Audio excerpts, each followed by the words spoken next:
Good evening, visitors. Welcome to the Australian War Memorial's last post ceremony. My name is Sandy Smith, and joining us today from the Royal Australian Army is Lieutenant Colonel Michael Abrams. We welcome the veterans who have served, those that are still serving, and the families that love and support them. The live stream of this ceremony is made possible by the Returned and Services League of Australia and the RSL and Services Clubs Association. We welcome members who are watching the broadcast of this ceremony across Australia. During this evening's ceremony, wreaths will be laid at the base of the Pool of Reflection by visitors to the memorial. If you are able, please stand and join in singing the National Anthem.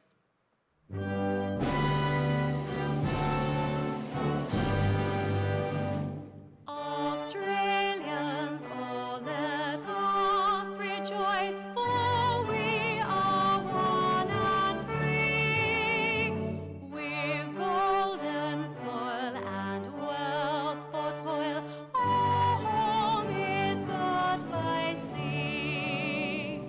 Our land abounds in nature's gifts of beauty, rich and rare. In history's page, let every stage advance Australia fair. In joyful strains, then let us sing, advance Australia fair.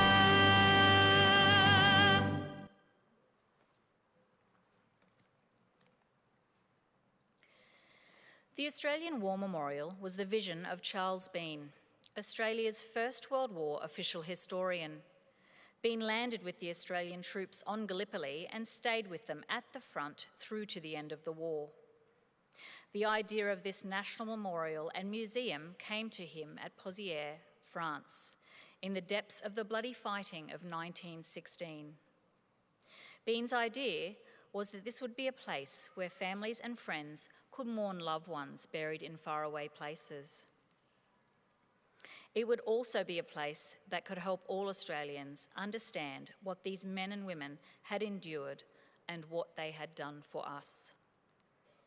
Bean's vision, to which we remain true, is best expressed as inscribed in the entrance to the memorial's galleries. Here is their spirit, in the heart of the land they loved, and here we guard the record which they themselves made. Tonight, we will read the story behind just one of those on the Roll of Honour, which lists the names of more than 103,000 men and women who have given their lives for us in war and on operations for more than a century. But first, we present a lament, Flowers of the Forest. Wreaths or floral tributes will now be laid at the base of the Pool of Reflection.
Archibald Hinshelwood was born on the 17th of July 1887 in the Melbourne suburb of Richmond.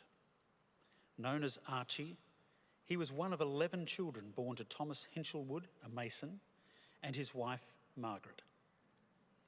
Archie grew up around the suburbs of Melbourne and attended his local state school, then began working as a grocer in the city. He married Ethel May McLeish in 1912 and was living in Richmond when the First World War broke out in 1914.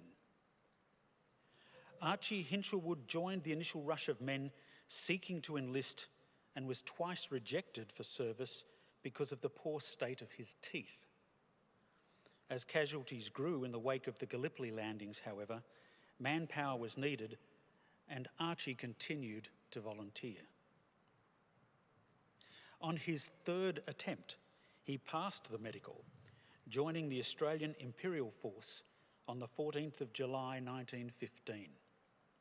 He was assigned to the 12th Reinforcements of the 2nd Field Artillery Brigade and underwent a short period of training, spending his 28th birthday in camp. He embarked for active service in November aboard the troop ship Wandilla.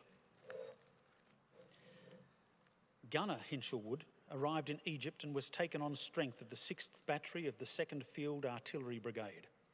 He trained alongside his fellow recruits and later with veterans of the abandoned Gallipoli campaign.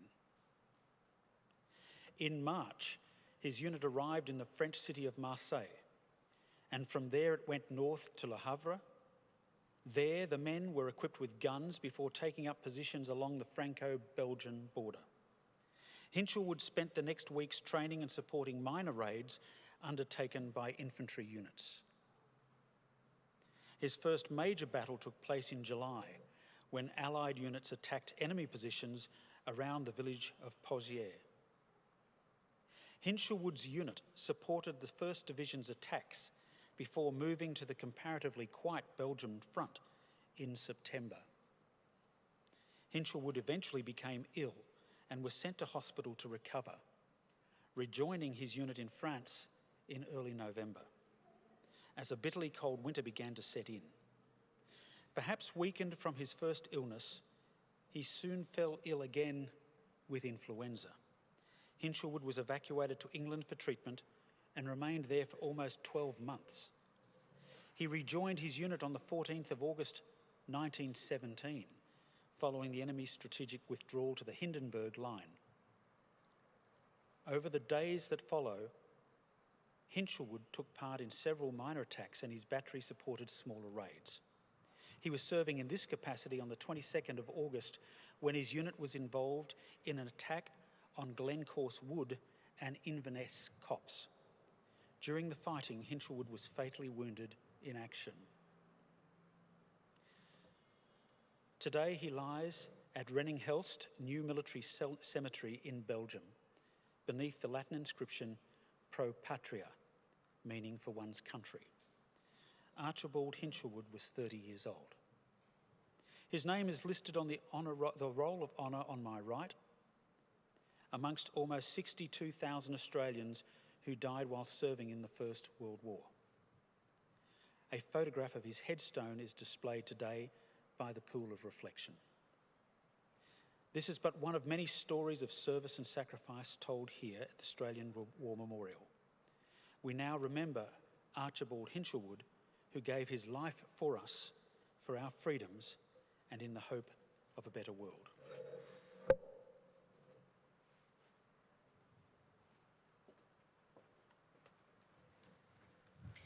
Please stand for the reading of the Ode and the sounding of the last post.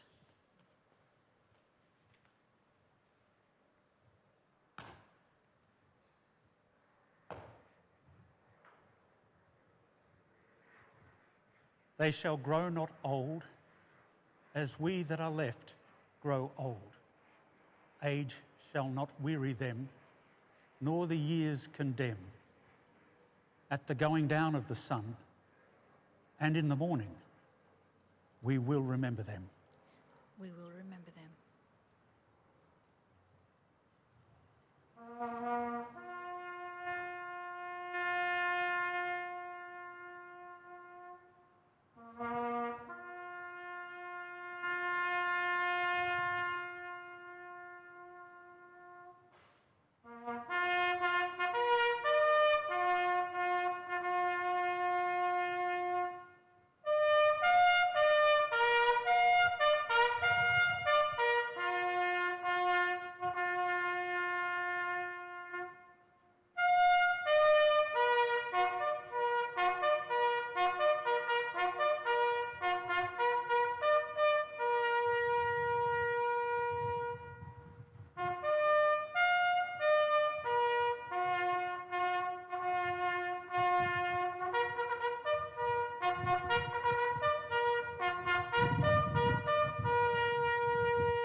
lest we forget. Lest we forget.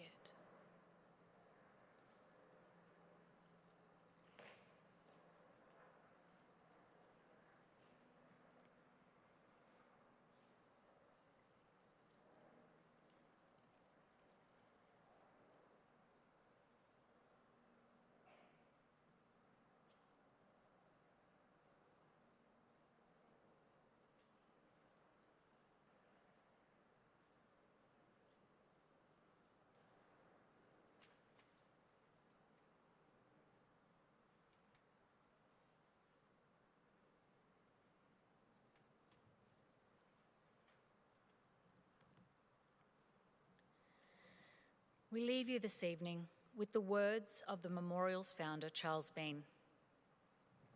Many a man lying out there at Pozières or in the low scrub at Gallipoli with his poor, tired senses barely working through the fever of his brain has thought in his last moments, well, it's over. But in Australia, they will be proud of this. Ladies and gentlemen, girls and boys, that concludes the last post ceremony. On behalf of the director, staff and volunteers, thank you for visiting the Australian War Memorial today and for your continued support during the memorial's development project. We wish you all a very pleasant evening. Thank you.